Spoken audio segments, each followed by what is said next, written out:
and as we just heard today, I'm going to be talking about passive Wi-Fi. So one of the biggest benefits of Wi-Fi these days is its ubiquity. Wi-Fi is everywhere. We all have it in our homes, in our offices, and because it's so ubiquitous, lots of devices already speak Wi-Fi. In fact, there are billions of Wi-Fi devices being used today.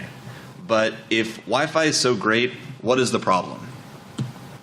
The problem is power. So Wi-Fi transmissions are extremely power consuming. So if we look at the space of devices that today benefit from Wi-Fi's ubiquitous connectivity, PC and mobile make up the biggest components. But even though Wi-Fi is usable for mobile devices, you still have significant problems. So your smartwatch, for example, will die significantly faster than it should when using Wi-Fi. And not only this, but the power consumption of Wi-Fi disqualifies it from the whole IoT space.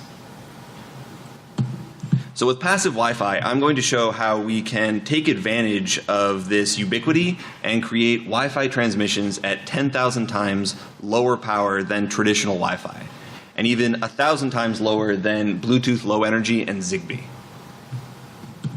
Before I tell you how we can do this, let's first talk about why Wi-Fi is so power consuming.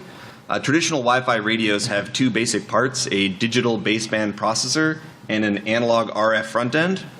And over the last few decades, the digital baseband has scaled with Moore's law and consumes on the order of tens of microwatts of power. The analog RF, on the other hand, has not scaled in the same way and consumes hundreds of milliwatts. And this means that a typical Wi-Fi transmitter will consume between 500 and 700 milliwatts of power. So how does passive Wi-Fi reduce this power consumption? Let's look at an example Wi-Fi device, a smartwatch, for example. So normally, every Wi-Fi device would have both the power-hungry analog RF and the efficient baseband processor. Our idea is to use only the digital baseband. So all these devices, like your phone, smartwatch, your IoT device, are only going to perform digital operations, making them extremely low power. The RF analog, on the other hand, is delegated to a single custom plugged-in device. But how can these passive devices generate Wi-Fi packets without an analog RF front end? The key insight of passive Wi-Fi is to use reflections to create Wi-Fi packets. So our plugged-in device generates an RF sine wave in the 2.4 gigahertz band, and this is selectively reflected or absorbed by the passive device.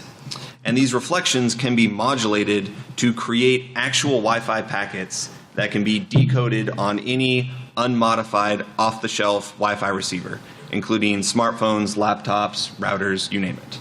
So with this technique, we can synthesize all 802.11b Wi-Fi data rates while consuming between 15 and 60 microwatts of power.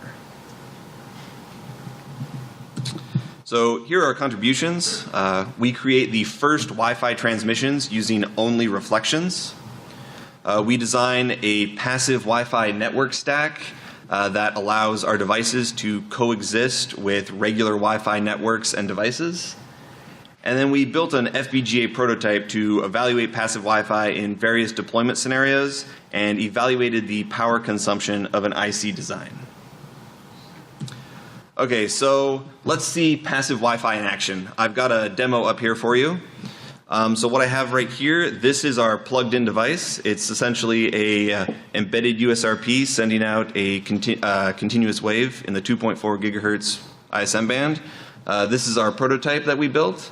It's a FPGA dev kit connected to a custom backscatter switch board that we plugged into an off-the-shelf Wi-Fi antenna. So if I get out of my presentation here and bring up my Wi-Fi, what you'll see right here is a passive Wi-Fi 1 SSID. So essentially what we're sending right here are Wi-Fi beacons that are being decoded by my laptop, and my laptop can't even tell the difference.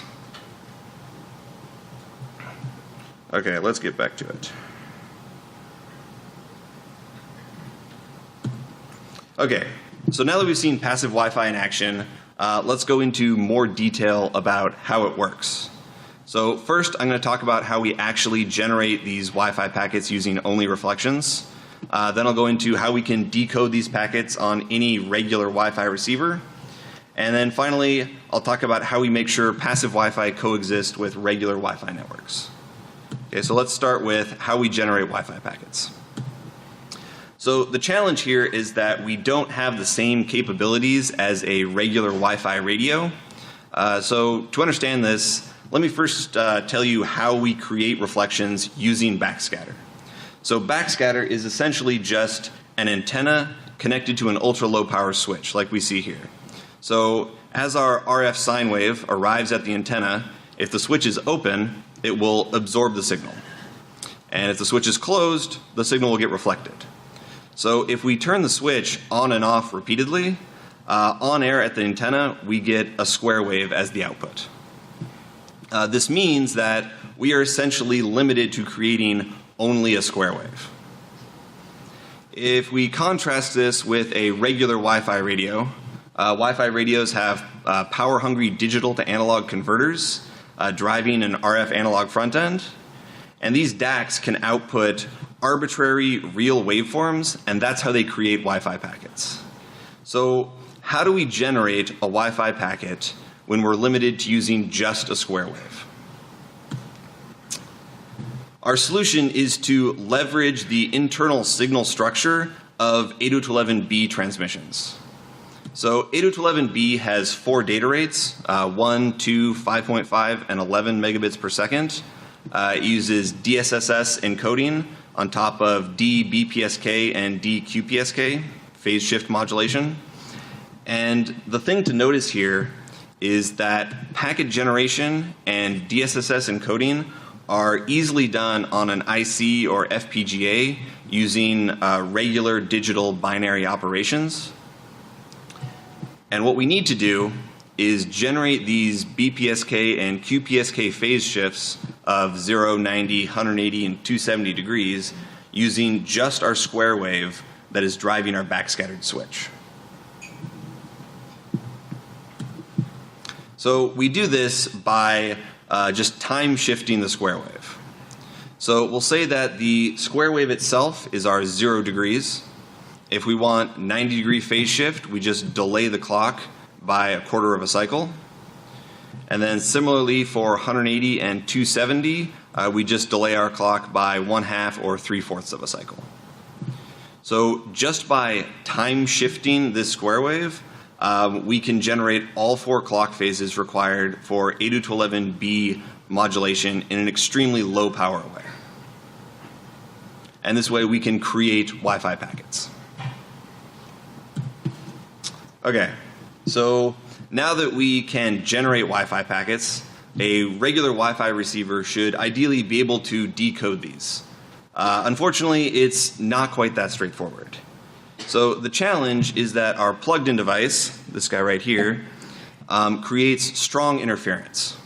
So if we look at the 2.4 gigahertz ISM band, we see there are 3 non-overlapping Wi-Fi channels, 1, 6, and 11. And so say the plugged-in device is transmitting a sine wave at channel 6. And we're backscattering that into a Wi-Fi packet on the same channel using the technique I just described. The problem is that the much stronger signal from the plugged-in device will collide with our backscattered packet, and it'll make it impossible for any Wi-Fi receiver to decode it. So our approach with passive Wi-Fi is to utilize the fact that Wi-Fi radios filter out-of-band interference in the same way that they reject Wi-Fi packets from other Wi-Fi channels. So we first set our plugged-in device to transmit outside of the channel we care about, so then it won't interfere. And then we can then shift our Wi-Fi packet by a frequency, delta F, using a technique called subcarrier modulation. And this essentially just shifts it in frequency so that it lines up with our correct Wi-Fi channel. And you can find more details about how we do the actual frequency shift in the paper. There's math and stuff like that. I didn't want to get into math during my presentation. So what we end up with is a Wi-Fi packet modulated on either end of our carrier. And any Wi-Fi receiver listening on channel 6 will be able to decode our Wi-Fi packets as if they were any regular Wi-Fi packet without ever being able to tell the difference. And you'll notice that we created a mirror copy on the other side of our carrier inside channel 1. And this is a result of how we're using subcarrier modulation. And this indicates that we are essentially trading off increased bandwidth for reduced power consumption. But at 10,000 times lower power, we think it's a worthy trade. Okay, so far I've talked to you about the physical layer, but Wi-Fi is a shared medium. So what about the link layer? How do we coexist with other Wi-Fi devices? So here's a sort of general view of an example network. We have a single plugged-in device that's providing our RF signal. Various passive devices are talking to routers or smartphones. And then we have regular Wi-Fi traffic like your phone checking Facebook or Instagram through your router.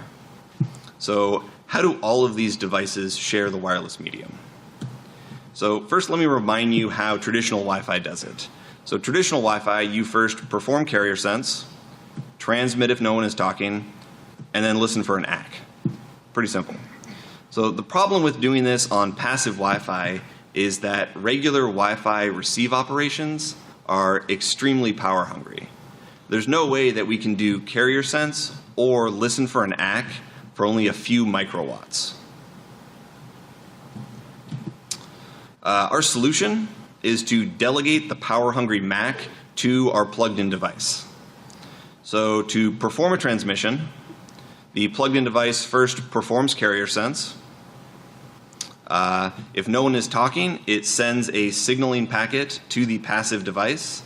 These signaling packets are encoded using on-off keying, which can be very easily decoded in an extremely low-power fashion. The plugged-in device then turns on the RF sine wave, and the passive device backscatters a Wi-Fi packet, which is then received at the router. So then, of course, the router is going to send an ACK, and the plugged-in device will decode this ACK and then signal to the passive device that the ACK was received when it sends the next signaling packet.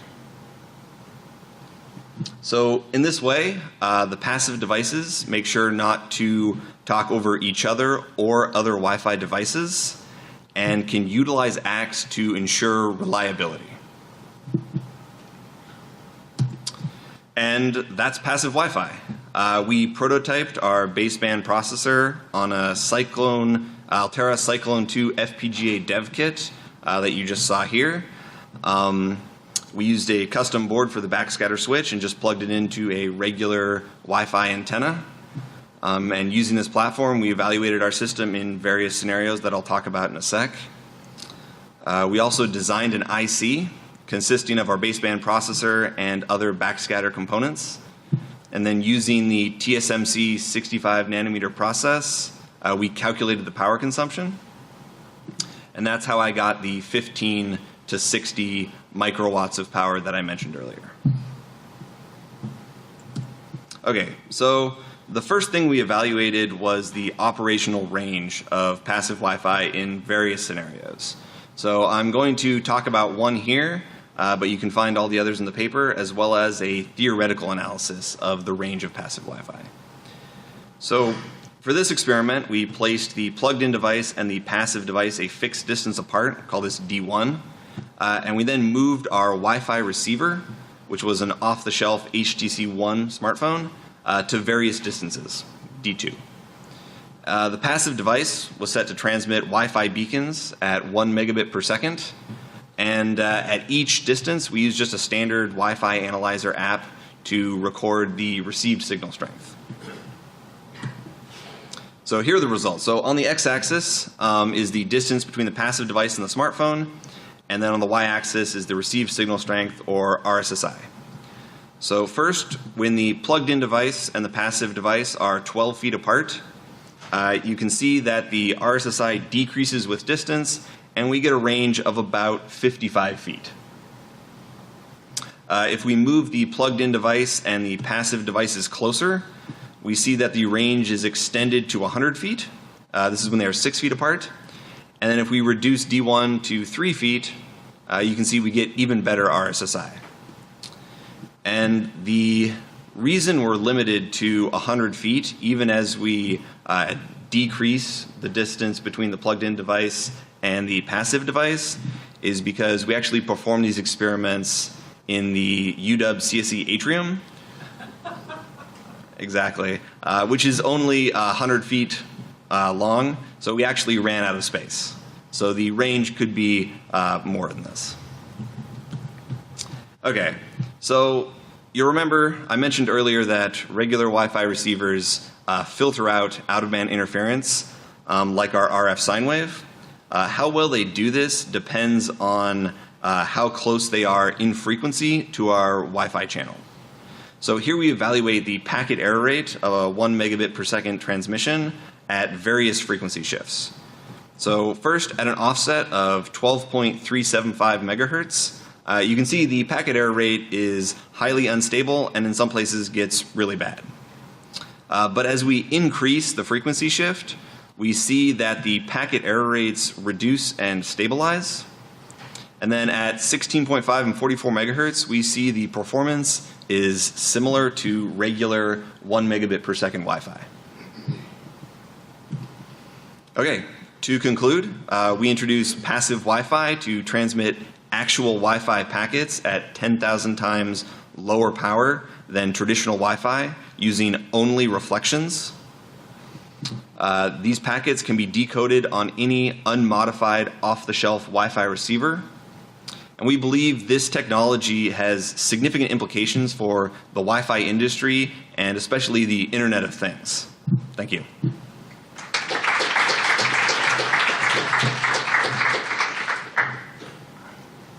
Questions? Take it away. Masoud Moshe from USC. Is there any trade-off between power efficiency and the bandwidth that is available to these devices? So trade-off between the bandwidth of the transmissions we're actually making? Yeah, so in general, if you want more bandwidth to do higher data rates, you have to run your clock at a faster speed, which takes more power. Can we tune that? Sorry? Can we tune that per device? So for passive Wi-Fi specifically, we're limited to the Wi-Fi spec, right? So if we want to generate a Wi-Fi packet, we have to do it at least the 22 megahertz that Wi-Fi itself, the Barker spreading, happens at. We can increase our frequency shift, which will increase power, and you can tune that.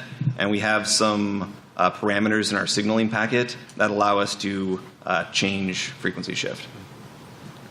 Peng Yu from Stanford. I have a question about the compatibility with FCC regulation. Yeah. If you have the 44 megahertz of frequency shifting, even you place a plug-in device at the signal tone in the center of the ISM band, I think the part of the backscatter signal would be outside of the ISM band. And my question is, does FCC allow this design? Yeah, so you're right that the other side of our backscatter signal will be outside. It's unclear whether or not the FCC will allow backscattered signals and consider them actual transmissions, but we have ways to get rid of these other mirror copies that you'll hear about soon, hopefully. Thank you. Vincent Moget, Facebook. How does two of your transmitter interact? So let's say my neighbor use the same technique, and we have both. So two of our plugged-in devices? Yes. Yeah, so they'll interact in the same way that Wi-Fi routers would interact. So they perform carrier sense and share the medium with essentially CSMA. Okay, last question. Hi there, Luis Pedrosa, USC. Thanks for the wonderful talk, and this is excellent work. But Thank you.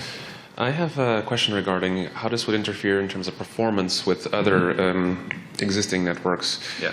Typically, when you have an 802.11b network, it immediately degrades everything around it down to 802.11b.